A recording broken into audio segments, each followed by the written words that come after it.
What's up guys, Shawn here, and today let's talk about what I think is the best must-have go-to lens for any photographer or filmmaker.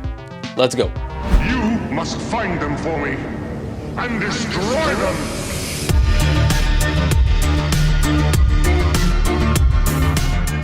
Today we're going to talk about what I think is the most essential lens in any photographer or filmmaker's camera bag. But before we dive into that, I do want to mention that any of the gear that I use is available in the links below. And if you do choose to purchase from those links, it will help support this YouTube channel, and your support is greatly appreciated. And while you're at it, if you haven't yet, hit the subscribe button so you can get more videos just like this one. So which lens am I talking about? It is the nifty 50, a 50mm 1.8 lens. This lens is pretty much available from any camera manufacturer ranging from Sony to Canon, and it's relatively cheap.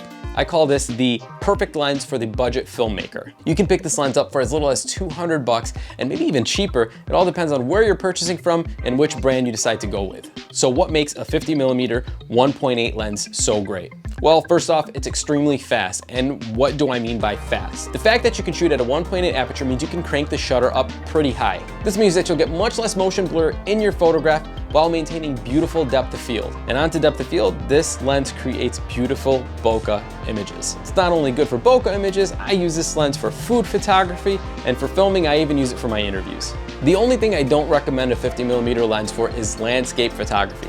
That doesn't mean that you can't use it for landscape photography or it breaks any type of rule. It's just not the lens that I would choose if I was gonna shoot landscape.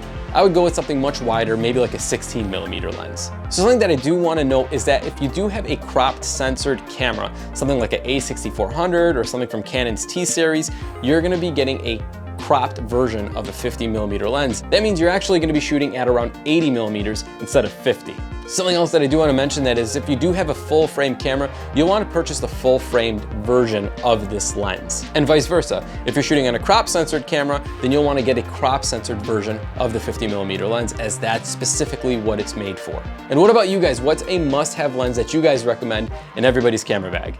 Leave a comment below and let us know. All right guys, that's it for this video. If you liked it, be sure to hit the like button. And if you loved it, be sure to subscribe. I'll see you guys in the next one. Peace.